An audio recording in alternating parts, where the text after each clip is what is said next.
Welcome in, friends. Hello. It is time for the Eric Zane Show podcast. Daily show where I discuss news, nonsense, and my personal adventures each and every day of the work week. Hair looking fluffy and bright. It's long. I have not had my hair this long in forever. Oh, my God. It actually lays down. It's been so long since my hair actually laid down.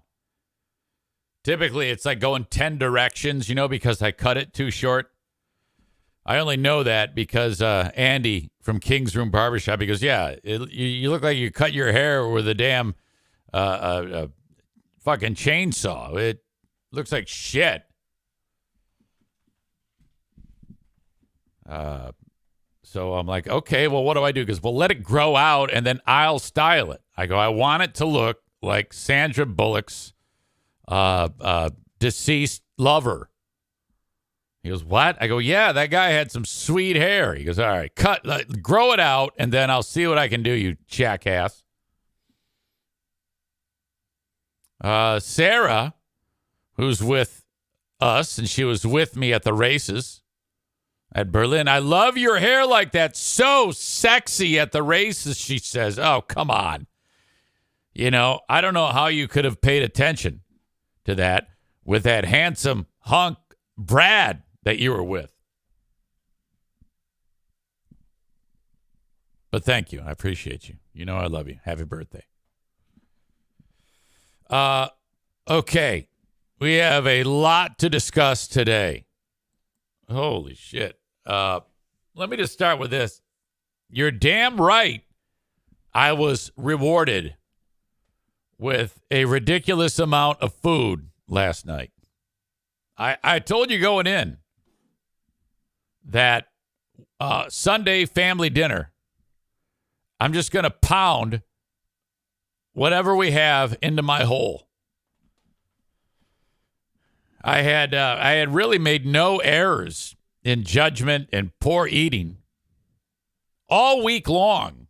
You know, I basically just kind of ate the same thing every day, and it was no problem. I didn't have any issues whatsoever, and that continues. I mean, yesterday the plan was okay, and I'd been walking like crazy. If you are one of the 50 or so people that are part of our Facebook fat support group, not everybody on it is a fat ass, by the way. There's people on there that are not fraudulent fatties who are just offering support. It's awesome. And I had started Sunday at about 183, maybe a little less than 183. Let's just say 182.8, down from 186.4. The day was normal, walked my ass off. In fact, all the football games were being played, and I'm power walking through the neighborhood. And I've got like the same course set out. And when I started doing this, I was making it through the neighborhood, maybe 30 minutes. So then I when I start, it's ridiculous. I'm at my mailbox, and then I hit the timer, go, and then start walking. And then I try to beat my previous best. And it's not easy.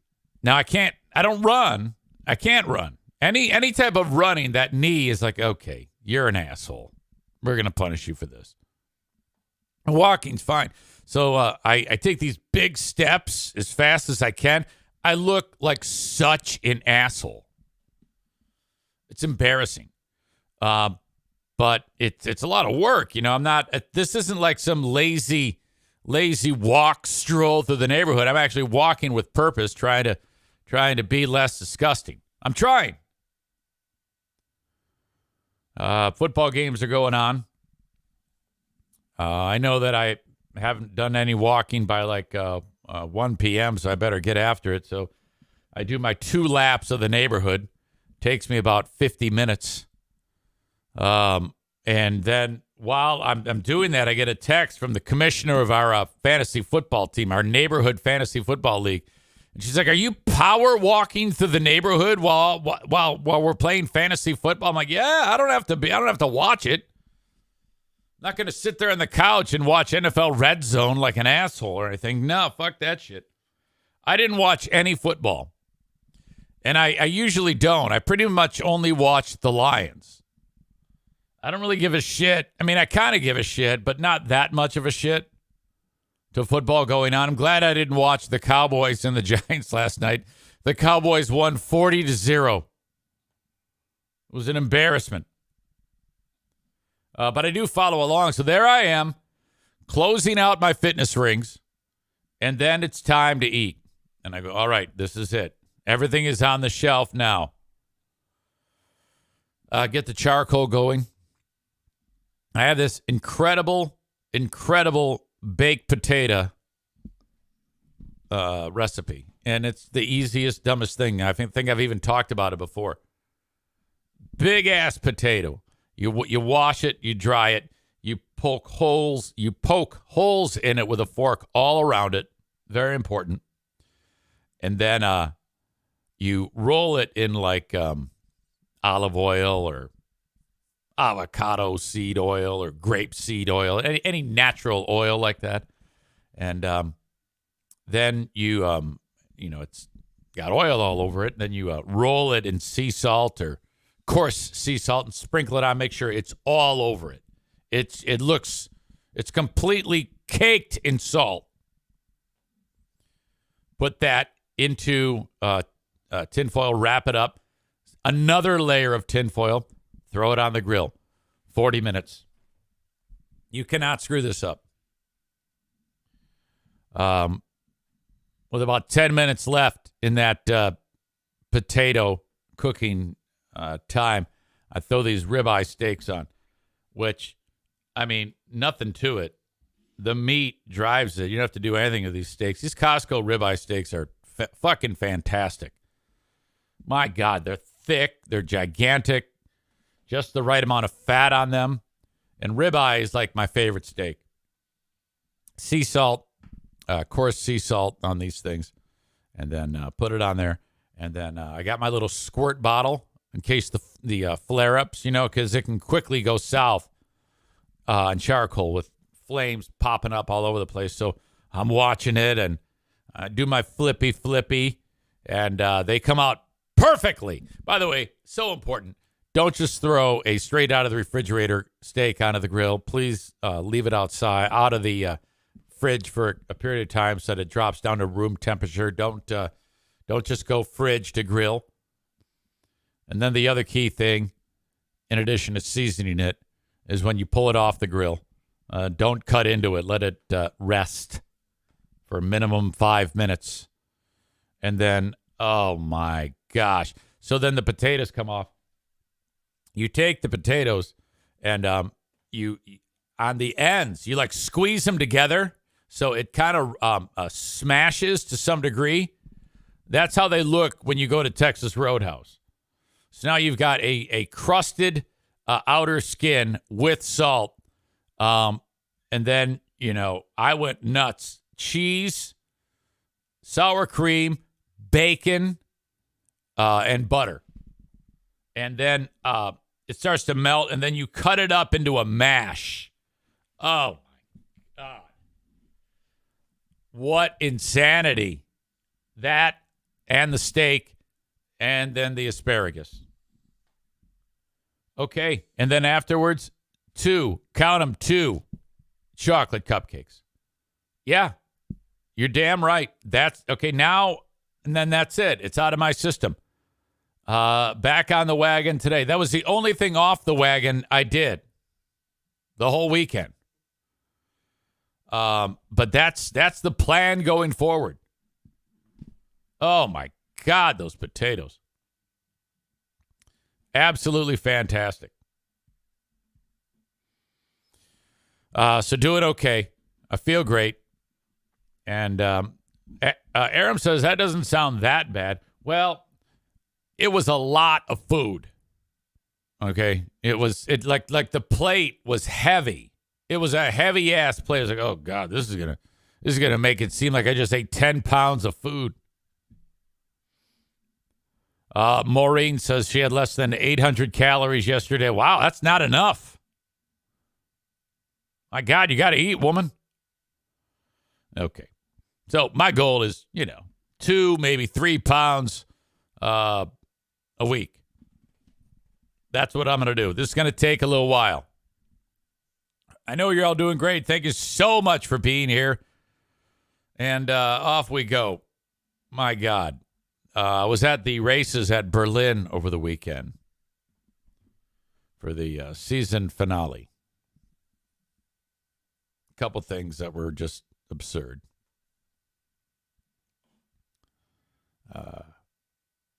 Diana says, can you get me a drink? So I go to get her a Mick Ultra. And I get it, and I'm walking, and the next thing I know, I'm like, what the fuck just happened? And people are looking at me weird. There is a metal support beam at a strange height.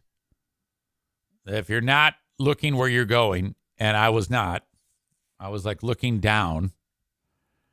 I walked right into that fucking thing, and it went right across my face. Like, it was angled down. It's a weird thing to describe, but all that matters is it's metal, and I walked into it. I was dazed, and I'm like, and there's a lady there talking to a sheriff's deputy, and I look at him, and he's wincing like, oh, no. It's like the same face he makes when, like, one of the deputies sicks the attack dog on a black guy. And the chick he's talking to says, oh, I've done that. I've done that. I've done that. And I'm like, huh? And it hurt like fuck. Oh, my God. And then this dude, DJ, who works at the track, he goes, Eric, are you okay? And this is actually foggy, but I'm looking at him. I'm going, yeah. And he knows I'm not okay. And he goes, do you want us to walk you back to your seat? I'm like, no, I'm fine. Just keep an eye on me if I fall down the steps. So fucking terrible. And then I'm looking back on it. I was like, Jesus Christ, they should have I don't know, man. You know, like when you have like a thing hanging off the back of your truck, you got to put like a red flag on it. I don't know. I don't think it would have mattered for me at the time, though. I was looking down. Don't walk and look down. It's kind of like when you walk and you're looking at your phone, and then people walk into traffic and just, poof. My God. Another bit of ridiculousness at the races was I see somebody I recognize. Now, it's a guy I know from my buddy Jimmy's house, his old neighborhood. His neighbor is a really nice guy, and that's him. I recognize him right away, him and his very pretty wife. And I go, Scott! This is so Eric. Scott! He goes, no, it's Fred. Like, of course it is. Of course it's Fred. Doesn't even begin with an S. Whenever I get it wrong, I get it so wrong. In fact, Kevin Kuipers was with me at the track when that guy DJ I was just telling you about, who saw me when I bashed my head. I said to him, I go, what is your name, Mo? What? Kuipers was there for that. And he goes, what? And Kuipers goes, why would you pick Mo? The names I pick for people that are incorrect are always absurdly not even close. Like if his name is Fred, you'd think it would be maybe a Frank or something like that. I don't know what else we could say for an F. But no, Scott. Fucking terrible. I was showing off because I led a group of, it was a lot of people with us. We had 12 people total, including Sarah, Rook Rouge, and Brad, who we lost him because he took a pee every 3 minutes, and then he said, I don't want to have fun. I want to go watch the races from the stands. It's like, oh, my God. We wandered over onto the infield and saw a ton of great stuff. I love that track. Jesus. So much fun. I ran into Brian Tomei, who won the season title, for those of you following at home, for the sportsman division. Local apple farmer. That means I now know 2 local apple farmers. Brian and his lovely sister Julie is his tire woman. She's in charge of the tires. You know what I found out about that track? In order to keep it competitive, so you can't just go in with a ton of money and just buy new tires. Tires are key on that track. The track only gives you 1 new tire. You can only buy 1 new tire a week. You can't just go buy new tires every race. You can buy 1 a week, and then they keep the tires locked up at the track. They guard the tires so that the competition stays close. Yes. And all these guys, it was the last race of the year. It was a good time out at Berlin. I cannot wait to get back there. As the season is now over, we have to wait to the spring. Holy shit. My God, winter is on its way. I don't like that. I don't like that at all. Sarah says, best time ever. Thank you.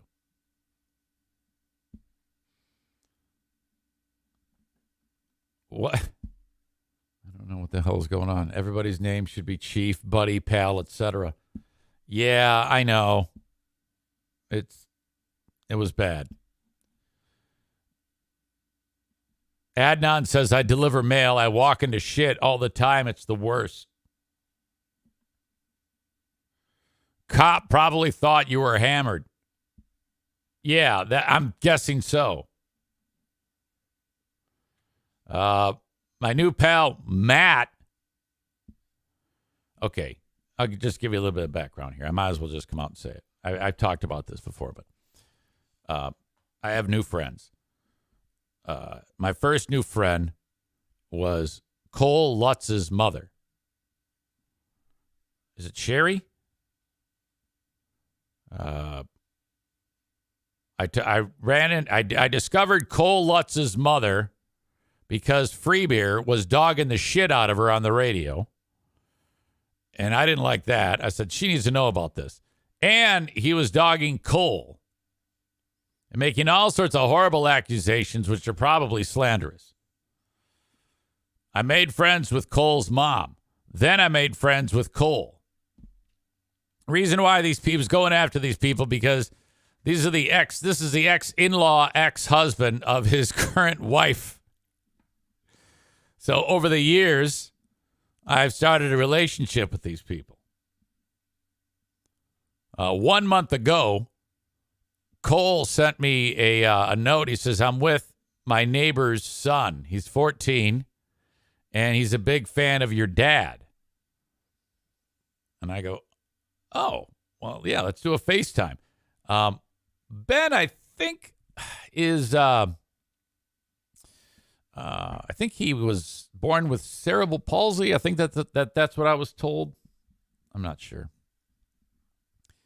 And so he's like a huge fan, especially of my father. He loves the Dear Meathead segment. So I had a nice little conversation with them, and I was on the infield of the track when this happened a month ago. I go, hey, you guys would love it here.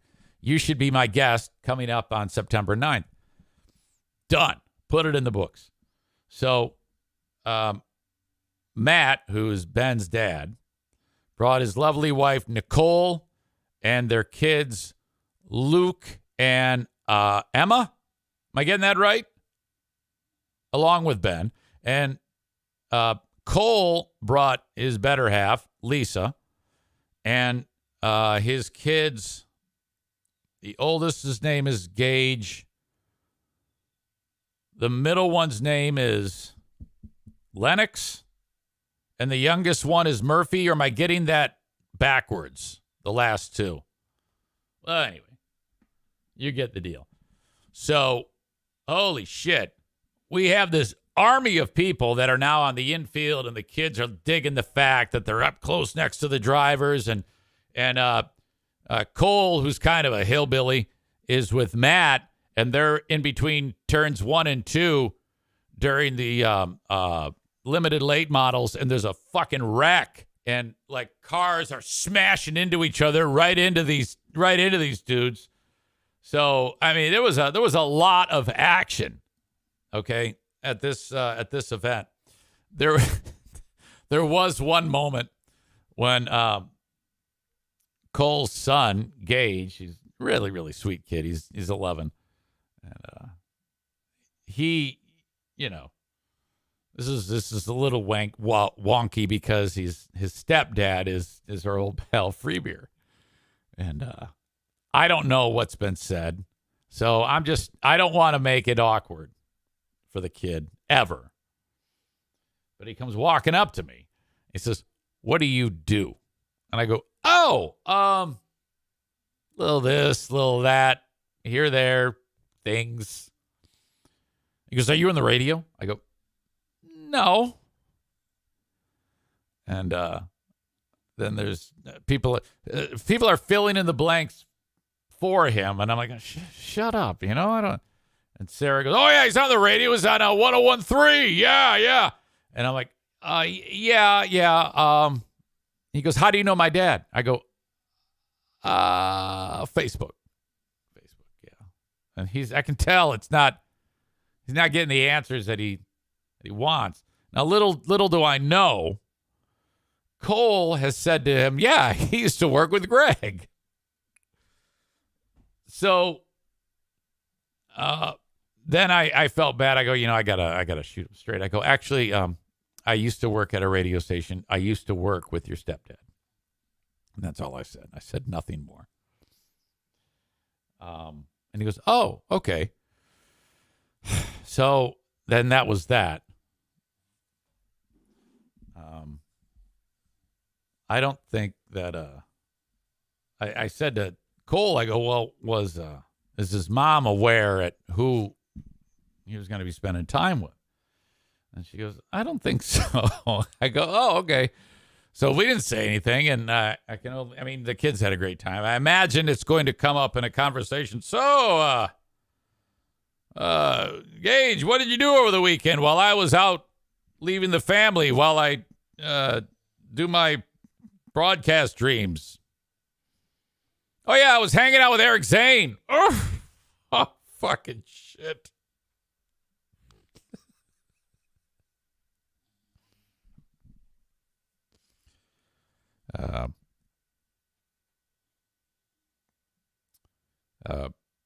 Coleman said that he was asked by his son why I don't work with Greg anymore. And Cole said that he said, oh, corporate issues and political backstabbing from coworkers. Oh, God. At the end of the day, I'm just glad the kids had fun. I'm glad I got to meet my friend Ben. Sweet kid. Absolutely sweet fan. Though everybody there, I mean, what a great group of people. Just all around fun at the track, and I cannot wait to get back there. Cole says, kid's gonna say, I met this fraud Zane. You ever heard of him?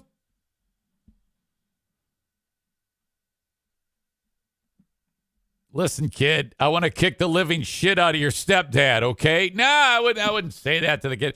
Yeah, here's my concern.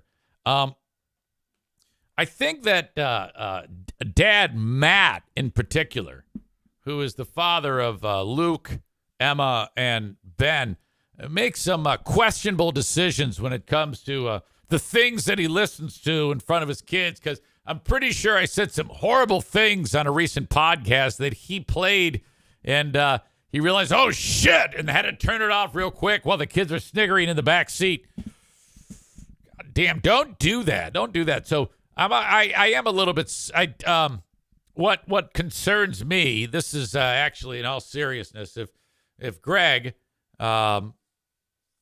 please make sure that, well, not so much Greg's mom, not Greg's mom, Greg's wife, who is the mom of those kids, please make sure that these kids are not listening to this shit. It would not be a good idea if kids 11 and under are listening to me. And the problem now is they are going to be curious. I don't recall if anyone there said a podcast. No, I take it back. He did say a podcast. And he asked me, can you swear on, he goes, you can't swear in a podcast. I go, no. Swearing? We don't want to swear.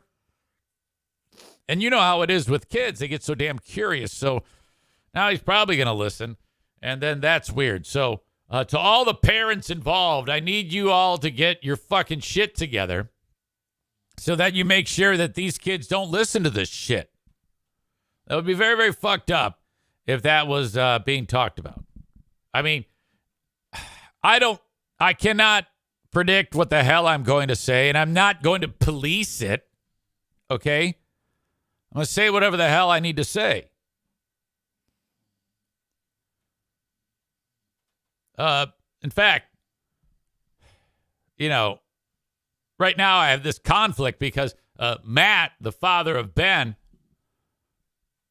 is he wrote down the quote that actually played out of the speakers in front of his 3 kids when I referred to Cole as the guy who jizzed in Freebeer's wife. That those kids heard. Holy fuck. You asshole. The fuck is wrong with you? I cannot imagine being that age and hearing something so sinister spoken by an adult. No more.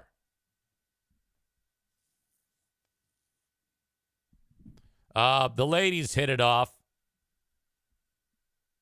Matt's wife, Nicole, is a teacher.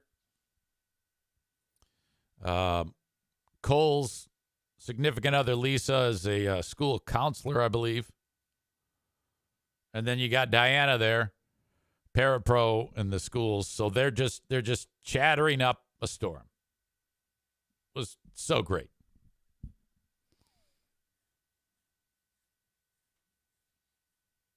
Patrick says that was an amazing quote, the one that flew out of my mouth. So I don't know. Hopefully the Burn King has enough sensibility about him to just understand that, I would not have known Cole. I would not have had an interaction with Cole and Cole's mother had Greg not talked shit about these people publicly. Okay? I was so bent on their behalf that that's how the relationship started. If that dumb fuck had just kept his mouth shut and not talked such horrible shit about those three kids' grandmother and father on the radio, I wouldn't have sought them out. I wouldn't know who those people are. But because you and your eternal stupidity, however long ago that you did that, now this is what we have. Not that it can do anything to you, but, you're kind of a fucking phony.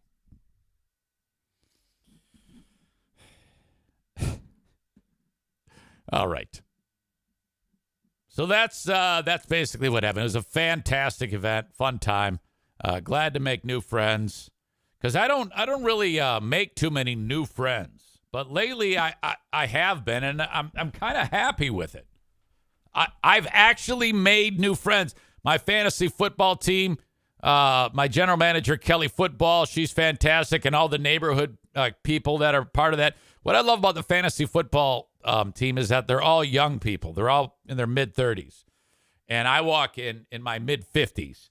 And they're all like, you can tell that they're in the spot I was when all my kids were young, because all these little kids are running around for the fantasy football draft a couple of weeks ago. And I can say, I know where they're at in their life.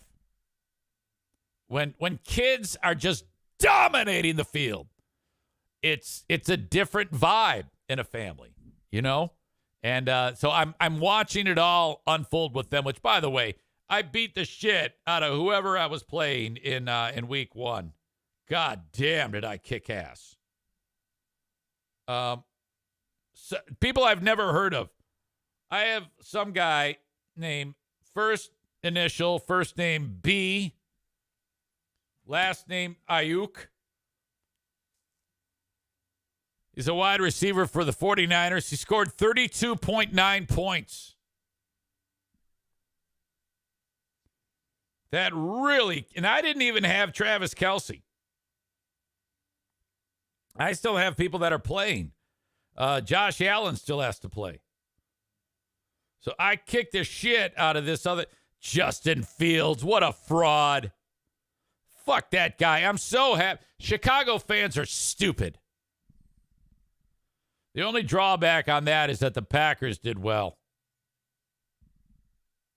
38-20. Green Bay over Chicago. All right.